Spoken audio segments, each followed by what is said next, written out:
Well, good morning, good morning, good morning. Hope you're having a good morning. Lena was acting a little odd to this morning. She usually comes down and lays on the floor in the kitchen with me, and she stayed up the stairs. She didn't come down. But then when I started going doing things that were precursors to us going on a walk, she came down and she got energized and she woofed. So evidently whatever was freaking her out a little bit this morning was not enough to deter her from getting out there and checking out the neighborhood and making sure everything was good. Anyways, a little cool this morning. It's actually a little cool even with this jacket on. Had my heavy coat on. Glad I took it for the walk. Anyway, let's let's get our mornings going here. I got some coffee. I'm gonna drink some of it, and then I gotta throw a ball for Loon. Looks like. Mm, good coffee. Ah, nice and smooth.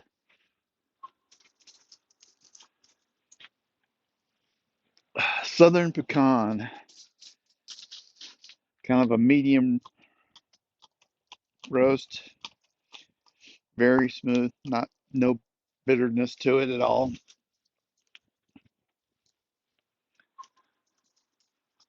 I enjoy it quite a bit. So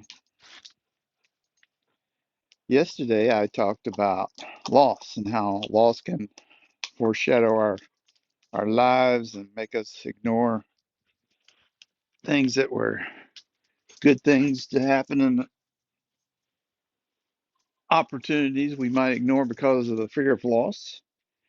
Now, some people prey upon that.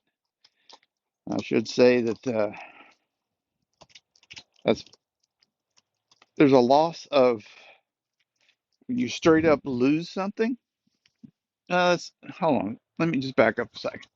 I was actually going to talk about gain today, but I'm going to switch gears.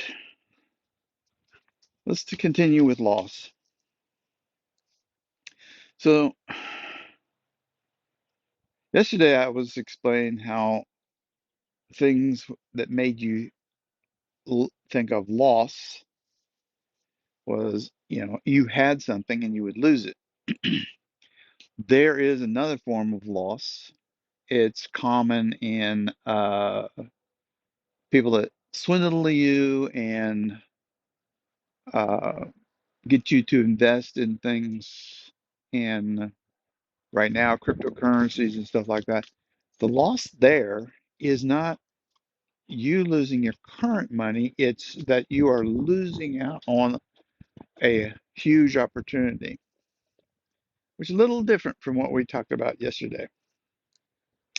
So that's actually one of the scarier things when it comes to people giving into these things. They will give into reckless abandon of them. And I am just as guilty of it. I'll give you an example. Uh, I invested heavily in Tesla and I have lost quite a bit of money. Why did I invest so much in Tesla? Because the idea that I have money and I want it to do something good in the world was very important to me. And so I looked around and Tesla was pushing uh, solar energy and uh, electric vehicles, and well, those are the big things. But they've expanded since then. But back when I first invested in them, that's what they were primarily in. And I didn't want to lose out on investing in them. Now, there are also people who invest in cryptocurrencies. Now, why didn't I invest in cryptocurrencies? And I'll give you a good reason for me. not investing in cryptocurrency. I actually like cryptocurrencies. My hope is that someday they will find a way to make it a good and stable thing for people to use to for a store of value that's easier than gold. But why I don't invest in cryptocurrencies has less to do with my fear of loss of opportunity, which is what we're primarily talking about. Has to do more with what do I want my money to do? I want my money to do things. I want it to create jobs. I want it to change the world. I want it to, and I shouldn't say change the world. I want it to do things like facilitate services, products, and opportunities that would make the world different in a very good way. So, Tesla, new battery technology, new car technology, things of that nature, to me was a better way of my money stimulating us in a path that might be beneficial for everyone in the future. So that's why I invested in it. As opposed to a lot of the cryptocurrencies, uh, I actually invest a little bit in the company Coinbase. I don't have a huge amount because I don't understand the space that well, but I do invest in them mostly because they're trying to expand the true usability of cryptocurrencies. All right, back to nothing with my, don't take my investment advice. I am not an investing professional, but loss can be loss of your money you have, but there's also loss of being in something. Now, uh, and a great example of this that's used from the past, and I don't know how accurate it is, but I do know it is a historical event that people bring up that talks about this loss type thing. It's the tulip investment. A few hundred years ago, people would pay enormous amounts of money for tulips because everybody else was paying enormous amounts and they didn't want to lose out on the opportunity to improve their investment. Of course, that didn't pan out. We had recent examples where people did NFTs and paid enormous amounts for uh, monkeys. Anyway, so we had we have lots of examples where people get um, gung ho about investing. One of the, if you ever, again, I am not a professional investor. Oh, Lynette, you got it? Okay. I was afraid she'd have knocked the camera over. She was trying to get a ball that was real close to the camera. She's very gentle, even as big as a puppy dog as she is. She's very gentle most of the time. Um, so this investment method took advantage of people. Well, I shouldn't say took advantage of. It wasn't actually taking advantage of anybody. It just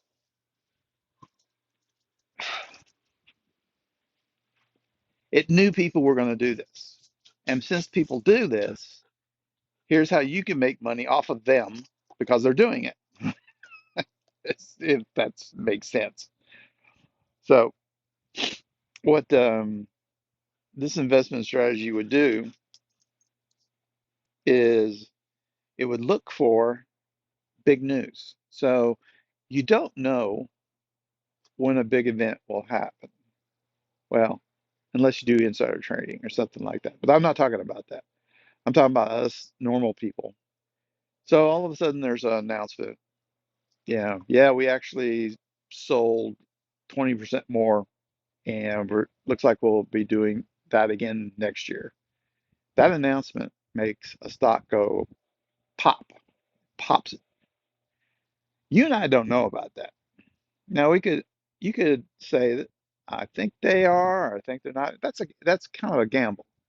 You can buy stock just before that announcement, or uh, put a put on it to short it. You could do that before they have an earnings call or something like that, but you never know. So this investment technique did not use that information. What this did was it went after people who were trying to not lose out on the announcement. And the way they would do it is they would look for a pop on Monday, and on Tuesday, they would monitor to see if the stock was going to go up more. Because they said, yeah, you couldn't predict the pop, but a lot of times people see that pop and they want to be in on it. They're afraid of that loss. They're afraid they're losing out on an opportunity. So this would go in and just first thing in the morning of Tuesday would look to see, oh yeah, yeah, people are still worried about that loss, and it would get in. And then when it got in, it would wait.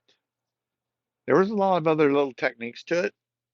There was like you did some up and you did some down, so that if there was bad macroeconomics, you could your down would do good and your up would go down, or if there was good macroeconomics, vice versa. So there was a way, a method of making this little extra off of people's loss. And you're like, okay, Glenn, that's great. You've explained this to death. What does that mean? What can we do about it?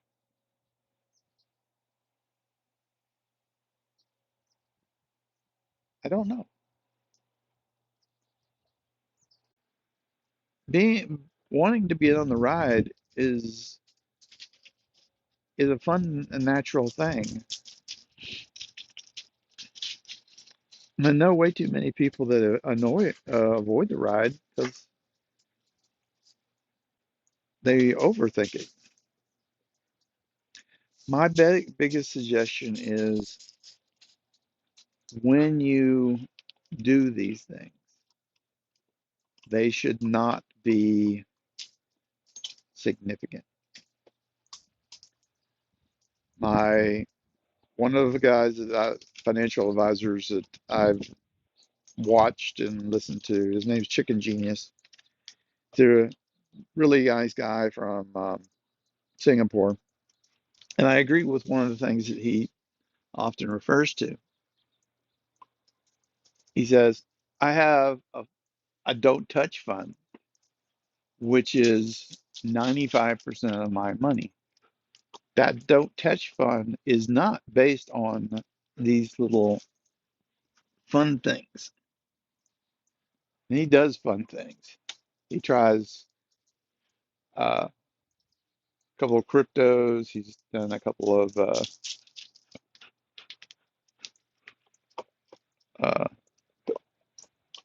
puts and calls on different things for short term things based on what he sees in the technical market. But he says that money is in my play fund, which is 5% of my money. So his vast majority of his funds are in things that have definite long-term goals. They have nothing to do with that pop. They have nothing to do with that little thing. So I would say that's one of those things in life we've got to look at. If you're afraid of losing out on an opportunity, is it really something that devastates you financially if it loses? Then I'm not sure that's a good thing to do. If it's 5% of your savings, and maybe it's Chicken Genius has several million, but maybe you have 2,000. And if you lose that 2,000, what does that do to you? Does that mean you don't have anything to repair your car? You might lose your job? Then yeah, don't do it. If it doesn't mean anything, if you lost that 2,000, then hey, again, I'm not a financial advisor, but do your homework, look at the details, make a decision. We all need to enjoy this time we have. And loss like I mentioned earlier, where it's loss of what we have or loss of an opportunity. Sometimes we need to step back, take a breath, and enjoy life. That's what I'm trying to do. So I hope all of you guys have a very wonderful morning. I'm actually getting a little cold, and Linda seems to be done with the ball. So I'm going to take her and me, and we're going to go inside where it's warmer. Okay, little girl? Okay. So you guys have a wonderful day. We'll talk to you soon.